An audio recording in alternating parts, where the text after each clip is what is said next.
sous surveillance de Marine Le Pen. Eh bien, c'est notre duel du jour. Bonjour à vous, Thomas Ménager, Bruno Millienne. Thomas Ménager à ma droite, député Rassemblement National du Loiret, face à l'ancien député porte-parole du MoDem, Bruno Millienne. Bonjour à vous. Merci à tous les deux d'être avec nous. D'abord, justement, Bruno Millienne, c'est compliqué de soutenir un gouvernement dont la pérennité est entre les mains de Marine Le Pen, du Rassemblement National. Pour la pérennité, on va attendre un peu. Je trouve que les premiers pas du Premier ministre sont plutôt frappés du succès pour l'instant. Et puis, on a quand même, bon, je ne sais pas si on l'abordera, on a quand même un sujet qui est capital et très important qui va arriver là très rapidement, c'est le budget 2025. Et oui, on vient d'en parler. Pour lequel il va falloir que les députés, moi je suis tranquille parce que je suis à l'extérieur de l'hémicycle maintenant, donc je peux être presque jugé parti, mais fassent preuve vraiment de sérieux, de responsabilité, et pas de politique politicienne. Et à ce jeu-là, malheureusement, malheureusement ou heureusement, j'en sais rien, mais on doit constater que le meilleur allié aujourd'hui de monsieur Thomas Ménager, c'est le NFP qui va dire non à tout. On assiste à une trumpisation quelque part de ce bloc de gauche sous la férule de Jean-Luc Mélenchon, qui aide beaucoup le Rassemblement national. On verra les propositions des uns et des autres. Et je pense que le Premier ministre sera très attentif aux propositions, d'où qu'elles viennent d'ailleurs, pour essayer de réunir une majorité. Thomas Ménager, je ne peux pas ne pas vous faire réagir à cette phrase. Le NFP, nouvel allié du Rassemblement national. Ce qui est certain, c'est que les Français constatent que d'un côté, il y a deux manières de faire l'opposition. Il y a ceux qui considèrent que c'est tout bloquer le pays, défendre uniquement leur programme alors même qu'ils n'ont pas gagné, qu'on sait, il y a 3 blocs. Personne n'a réellement gagné ces élections. On pourrait revenir sur les raisons, mais l'objectif maintenant, c'est d'avancer. Et en face, il y a le Rassemblement national qui, vous avez dit, met sous surveillance, mais c'est le rôle dans tous les cas du Parlement, de l'Assemblée nationale, de contrôler l'action du gouvernement. Mais la situation est inédite où le poids du Rassemblement national et de ses alliés fait que le Premier ministre sera obligé de tenir compte de l'ensemble des groupes politiques et notamment du Rassemblement national. Et donc, nous avons fixé un certain nombre de thématiques que nous allons attendre de voir reprises au moment du budget. Et il faudra bien entendu avoir un sérieux budgétaire important parce qu'on le sait, rien que le remboursement de la charge de la dette, le poids de la charge de la dette va être le premier poste de dépense dans quelques années. Et donc, il y a urgence à reprendre nos finances publiques, mais aussi à apporter de la justice sociale. Mais comment vous la qualifieriez, cette situation, justement? On parle de soutien sans participation du Rassemblement national au gouvernement? Non, je crois que certains, notamment l'extrême gauche, qui veut donner ce sentiment. De tout temps, l'opposition a parlé au gouvernement, a parlé même à la majorité. Nous, notre rôle, ce n'est pas uniquement de dire nous sommes dans l'opposition, nous attendons le prochain tour. Notre rôle, c'est de défendre les Français, c'est d'apporter des solutions concrètes. L'idée, c'est de ne pas attendre le prochain tour. Oui, mais vous savez que vous, au Rassemblement national, vous avez finalement le bouton nucléaire à côté, c'est-à-dire que la censure, elle ne dépend que de vous. Elle ne dépend pas que de nous, parce qu'il faudra que... Le nouveau Front populaire a annoncé déposer une motion de censure. Comme eux, c'est vrai, censureront tout le temps sans penser à l'intérêt général. Ça dépend de vous. Nous aurons la possibilité, si à un moment le Premier ministre ne veut pas entendre les 11 millions d'électeurs qui nous ont fait confiance et les idées que nous portons, dans un travail qui devra être fait avec des pas les uns vers les autres, puisque personne n'a aujourd'hui de majorité et qu'il n'y a pas un bloc qui peut gouverner seul, mais nous aurons la possibilité, et donc nous n'avons pas refusé la possibilité de censurer, nous l'avons toujours, nous sommes dans l'opposition. Il suffit de regarder le parcours de M. Barnier et ce que nous portons au Rassemblement national pour montrer qu'on n'est pas dans un soutien, qu'on ne sera jamais dans un soutien, mais on est juste dans une position responsable, dans l'intérêt du pays, et on est dans un moment inédit, vous l'avez dit, il faut vraiment avoir ce sens de l'intérêt général. C'est bien ce qui me fait dire que si on fait de la poloche, appelons ça comme ça, de la popole, comme on dit. Politicienne. Ouais, si on fait de la popole, je mets en garde quand même le NFP sur cette tentation de poser des mentions de censure systématiquement, puisqu'il reproche au Bloc central de ne pas d'avoir cassé le front républicain avec la nomination de Michel Barnier. En posant des motions de censure systématiquement, surtout, en n'acceptant aucune des propositions du futur gouvernement, parce qu'on se dirige vers ça. Et vous êtes tous les deux d'accord sur le nouveau Front populaire, mais face au RN, vous êtes littéralement face au Rassemblement national. Le RN, je vais être très clair, je l'ai dit, je l'ai écrit. Il y a un moment, il faut arrêter de diaboliser le Rassemblement national. Ils sont installés dans le paysage politique français de manière durable et de manière forte. Ils ont 11 millions d'électeurs. Nier ce fait, c'est comme nier la dette de la France. Et ça veut dire que vous êtes prêt à faire une alliance? Pas du tout. Non. On va se battre projet contre projet. Maintenant, aujourd'hui, la diabolisation du RN, ça suffit. Il faut se battre projet contre projet. Monsieur Ménager le sait bien, on se connaît. Il y a plein de points dans leur projet avec lesquels je ne suis absolument pas d'accord. Donc voilà, même sur le niveau budgétaire, on peut en reparler. Mais c'est pas en disant oh là là, le RN catastrophe. Mais ce que je comprends pas, monsieur Millienne, c'est que pourtant, quand il a fallu faire le catastrophe Front républicain, vous vous êtes retiré. Vous auriez pu vous maintenir. Et vous avez préféré faire barrage et faire en sorte que le NFP, qui est aujourd'hui un élément de blocage, vous l'avez dit très bien, puisse avoir ce gros groupe. C'est votre responsabilité aussi. Je vais être très sincère avec vous. Vous les avez soutenus. 2 choses. 1, votre programme, je ne le soutiens absolument pas. Donc vous soutenez celui du NFP? Non plus. Parce que vous êtes retiré pour eux? Non. Laissez-moi terminer. 2, tout dans mon histoire personnelle et politique m'oppose à vous. Parce que devant la façade, je suis désolé de vous dire, il reste, et on l'a vu pendant entre les 2 tours des législatives, on l'a vu, il y a des choses, il y a des relents qui sortent qu'on n'aime pas. La fameuse loi du 24 janvier, si je me trompe pas, non, du 25 janvier 2024, déposée par Marine Le Pen sur les binationaux, qui mettait en cause, qui interdisait l'accès à la fonction publique de tous les binationaux, pas seulement de quelques-uns. Si c'est vérifiable. Et donc vous avez dit qu'il ne faut pas diaboliser, mais quand même, il reste des relents. Non, c'est pas de la diabolisation. Donc valait mieux soutenir la FI. Je suis désolé, mais parce que où là il n'y a pas d'histoire de relance, c'est tellement public, c'est total, c'est assumé. Le nouveau Front populaire, c'était simple. Leur programme, il était sur la table, d'accord. Il était, irréalisable. Du début à la fin, irréalisable. Vous êtes retiré pour ce programme, monsieur Mignon. Et je me suis retiré parce que le candidat du NFP, qui était en l'occurrence une candidate, face à moi, venait du Parti Socialiste et j'espérais plus de Monsieur Faure. Il m'a énormément déçu depuis. Voilà. Donc je suis totalement franc avec vous. Déjà des regrets. Et vous n'êtes pas le seul, puisque je crois que déjà une personne sur deux en France qui ont fait le Front républicain. Je n'aurais pas voté pour le Rassemblement national. Ah, je vous en demande pas tant, c'est sûr. En tout cas, Marine Le Pen, hier, elle a rappelé qu'il n'y avait pas d'accord secret entre le parti présidentiel et le Rassemblement national. On la réécoute et on en parle juste après.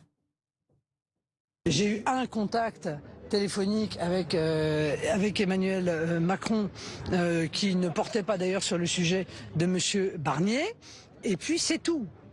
Voilà, donc je n'ai pas choisi le Premier ministre, je ne suis pas DRH d'Emmanuel Macron. Marine Le Pen, pas DRH d'Emmanuel Macron, mais il y a quand même des accords qui ont été passés, ou en tout cas un certain type de contrat qui est fait avec le nouveau Premier ministre Michel Barnier. Mais pas du tout en fait. Le président de la République, les conditions. On a fixé nous des conditions. On n'a pas en plus décidé, on n'a pas donné de nom. Je crois que Marine Le Pen l'explique très bien. Elle n'a pas dit c'est l'un ou l'autre. On a fixé des critères. Nous, on a un mandat, c'est de faire respecter aussi nos électeurs et qu'ils soient défendus. Donc, à un moment, c'était le rôle peut-être du président de la République. C'est la Constitution qui lui demande de nommer un Premier ministre qui pouvait durer. Il a fait le choix assez logique de consulter l'ensemble des groupes politiques pour voir quel Premier ministre pouvait travailler sans tomber aussitôt. Nous avions dit que le programme du NFP, et ça c'est un point d'accord, était un danger pour le pays, tant d'un point de vue économique que sur un certain nombre de valeurs et de sujets régaliens. Et donc Marine Le Pen a fixé des lignes rouges, respect de nos électeurs, et qu'au moment du budget, au moment du discours de politique générale, il y ait 3 priorités qui ne soient pas oubliées, et on va se mettre autour de la table pour pouvoir les convertir dans les actes de manière très concrète: le pouvoir d'achat, la sécurité et la lutte contre l'immigration. Voilà ce qu'on a fixé, mais on n'a absolument pas fait le casting. Ça, c'était le travail du président de la République. Non, mais il faut qu'on arrête tous. Là, il y a un moment, il faut qu'on ait le calme des vieilles troupes, si vous me permettez. Parce que la situation est inédite.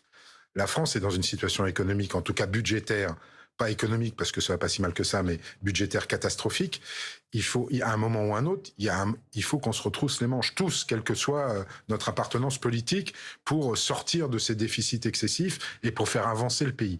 Ça, c'est la première chose. La deuxième chose, on rentre dans quelque chose d'inédit politiquement.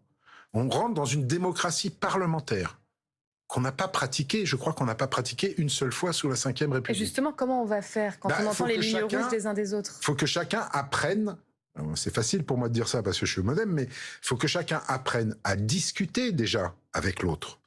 Même le NFP, dont je récuse le programme et dont je récuse certaines de leur façon d'agir, moi, je ne m'interdis pas de discuter avec eux. Donc mais encore faut-il qu'ils veuillent bien discuter. Et vous êtes prêt, par exemple, à discuter avec le Rassemblement national sur les peines planchées ou sur l'immigration? Vous croyez que ça se passe comment, en réalité, à l'Assemblée nationale? Dans les commissions dans lesquelles on siège les uns et les autres, on discute tous ensemble, enfin... Oui, on n'est pas d'accord. Il faut être honnête, M. Mignon, il y a un petit changement quand même. Parce qu'il y a eu une volonté, quand nous représentions 88 députés, de refuser quand même systématiquement ce que l'on proposait. Là... Le mur des réalités, peut-être pas vous spécifiquement, mais le mur des réalités est arrivé face notamment à la Macronie, qui a voulu ostraciser le Rassemblement national, et puis on l'a vu même en début d'été. On a oublié, le Rassemblement national n'a pas la majorité, tout va bien, ils étaient très heureux, mais ils ont été rattrapés par la réalité arithmétique. On peut discuter et voter contre. Moi, ce que je récuse, mais pas systématiquement, c'est la non-discussion. Enfin, voilà, la porte fermée, ça, c'est pas possible. Il va falloir que les uns et les autres apprennent à travailler ensemble. Voilà, c'est tout. Et puis, du coup, effectivement, ça change aussi la donne pour tout le système médiatico-politique aussi, parce que même vous n'êtes pas habitué à ce genre de démocratie parlementaire. Personne ne l'est. Il faut alors tout le monde voit des espèces de montages, de secrets, de deals secrets entre les uns et les autres. Vous allez voir que quand le Parlement va se mettre en marche réellement, les choses vont être quelque peu différentes. Le Rassemblement national, vous êtes prêt à discuter, vous l'avez dit, mais vous avez aussi vos lignes rouges, notamment sur l'immigration ou la sécurité. Comment vous allez vous y prendre ? On va attendre de voir ce que le Premier ministre nous propose. Nous, on va apporter un certain nombre de propositions, de sujets et de solutions que l'on défend. Et puis, on va faire ce qu'est une démocratie parlementaire. On va essayer de trouver des consensus, on va essayer de trouver des points d'accord. Et il est vrai que là, le Premier ministre devra nous entendre, nous écouter et pas avoir une position quand même qui était la position habituelle qu'il y avait contre le Rassemblement national. C'est-à-dire on vous écoute, mais on votera contre à la fin parce qu'on ne veut pas être associé, on ne veut pas vous donner une victoire vis-à-vis des Français, vis-à-vis de nos électeurs. Et on essaiera d'apporter des solutions. Nous, aujourd'hui, il y a ces 3 thématiques, vous l'avez dit. Monsieur Barnier, notamment au fur et à mesure de sa carrière politique, a plutôt bien évolué sur les sujets migratoires, il a dit. Oui. Suppression de l'aide médicale d'État au profit d'une aide médicale d'urgence que nous proposons. C'est ce qu'il a dit lors du congrès républicain. De la primaire, il a porté ses différentes positions en 2022. Primaire, monsieur. Oui, à un c'est moment, des propos d'ailleurs qui avaient étonné quand on a vu sa carrière européenne auparavant. Là, quand vous faites des primaires pour un candidat à l'élection présidentielle, vous favorisez systématiquement ce qu'il y a de plus dur à l'intérieur de vos sympathisants. Donc vous allez avoir un discours pour les attirer, les plus durs de vos sympathisants. Vous voulez dire que c'est pas ce qu'il pensait réellement ? Ben non, c'est un humaniste et un démocrate. Est-ce que je peux revenir juste 2 secondes sur vos peines planchées ? Moi, les peines planchées, je veux bien. Qui dit peine... Enfin, je veux bien. J'ai pas dit que je votais pour. Je veux bien qu'on en parle. Mais qui dit peine planchée dit place de prison. OK ? Et alors à ce moment-là, il faut que tous les élus, tous, quand ils ont un discours au niveau national, le porte au niveau local. Moi, j'ai vécu sur mon territoire et mon opposant RN, monsieur Morin, Laurent Morin pour le citer, nous avons un projet de prison à Magnanville sur mon territoire. J'ai été le seul à le défendre. Magnanville qui a été touché en plus par tous les élus par le terrorisme. De droite comme de gauche, mais la gauche, ça ne nous étonne pas, ils veulent pas de place de prison, mais tous les élus de droite, des Républicains jusqu'au Rassemblement national, se sont élevés contre ce projet de prison qui est une maison d'arrêt, donc c'est des gens qui n'ont pas encore été jugés, donc c'est la moins dure des prisons. Donc moi je veux bien qu'on fasse de grands discours à l'Assemblée nationale, mais soyez en cohérence avec ce que vous faites sur le terrain. Qu'est-ce que vous répondez ? Je connais pas le dossier de Magnanville. Voilà, il y a des bons projets de prison et des mauvais projets, parce que c'est-à-dire parfois ils sont mis dans un secteur urbain. Monsieur Ménager, on a étudié exactement 58 projets différents donnés par les associations, et il se trouve qu'il y en a qu'un qui répond aux conditions de sécurité que vous connaissez pour mettre en place. Moi, je connais pas ce dossier-là. Est-ce que vous voulez... Bien entendu, il faut construire ces places, parce que après il y a un autre sujet, et ça on arrivera peut-être aussi à avoir un point d'accord, j'espère, c'est qu'il y a aussi 25% des places de prison aujourd'hui qui sont occupées par des étrangers. Donc il y a quand même le problème, je pense pas, il y a quand même le problème de l'immigration derrière, et donc en fait il y a tout un écosystème et tout un nombre de sujets qui sont aussi connectés et qu'il faudra régler. Et là on sera pas d'accord. Ouais. Et le Rassemblement national, c'est vrai qu'au-delà du discours, parfois on constate dans les votes finalement que ça se reproduit pas toujours. C'est ça que vous voulez dire aussi, Bruno Millienne ? Il y a une dichotomie entre la parole publique, face caméra, devant vous, etc., et la réalité de ce qu'on retrouve sur le terrain. C'est ça, c'est là-dessus aussi qu'il faut travailler. C'est pour ça que les politiques publiques aussi, sur le terrain, ont du mal à se déployer. Moi, je l'ai étudié sur mon territoire. Il y a 2 causes principales. Soit il manque de personnel dans les services déconcentrés de l'État, c'est pas très difficile d'aller trouver en centrale 2-3 personnes pour faire le projet. Soit opposition des collectivités territoriales qui sont opposés au gouvernement et qui freinent des... J'ai l'impression qu'en fait, M. Millienne critique le bilan d'Emmanuel Macron et reproche un peu même au Rassemblement national et à tous les les la réalité de ce qu'on a vécu avec Emmanuel Macron ou avec Gabriel Attal. Des paroles. De ne pas mettre vos paroles en accord avec vos votes. Les Français voient très bien que nos votes sont... Je finis et je vous donne la parole. Sont totalement cohérents. Souvent même, on nous a reproché de voter des textes parfois avec le gouvernement, parfois avec les Républicains, parfois avec la gauche. Jordan Bardella a été critiqué justement pour ne pas avoir voté certains textes au Parlement européen. Mais on a toujours expliqué, parce que parfois vous avez un très beau titre, mais parfois quand vous creusez sur un certain nombre de sujets, pareil, quand la gauche vous dit il faut augmenter les salaires, augmentons le SMIC, c'est très bien. Mais quand il y a 500 000 entreprises qui seraient menacées si on augmentait de manière violente, unilatérale et trop rapidement le SMIC, bien entendu que ça peut paraître beau, mais c'est ça aussi la réalité politique, c'est de des fois refuser certaines choses qui peuvent être tentantes, mais qui peuvent être très dangereuses sur un certain nombre d'autres sujets. Ce que je veux sujets. dire par là, c'est que quand vous êtes élu local, vous êtes soumis à la loi comme n'importe quel citoyen. La loi, elle est votée par un gouvernement qui n'est pas forcément de votre bord. Elle peut ne pas vous plaire. Votre devoir absolu, c'est de la faire appliquer. Ça ne vous empêche pas de l'améliorer. Je pense que au nos niveau élus local. font respecter Bah, dans non, pas toutes les- tout. Pas tout, mais comme je sais les que vous autres. êtes peut-être en train de refaire le match des élections législatives. Non, en mais, tout cas, on mais- comprend bien mais- qu'il va comme les falloir autres. négocier point par point et effectivement essayer de se parler au Parlement. Merci à tous les Merci deux. à Merci vous. infiniment Thomas Ménager, Bruno Millienne d'avoir été avec nous pour ce duel du jour. On passe à l'actualité internationale et elle nous emmène à Gaza où la campagne de vaccination contre la polio se poursuit. Elle a débuté début septembre. À partir d'aujourd'hui, ce sont les enfants du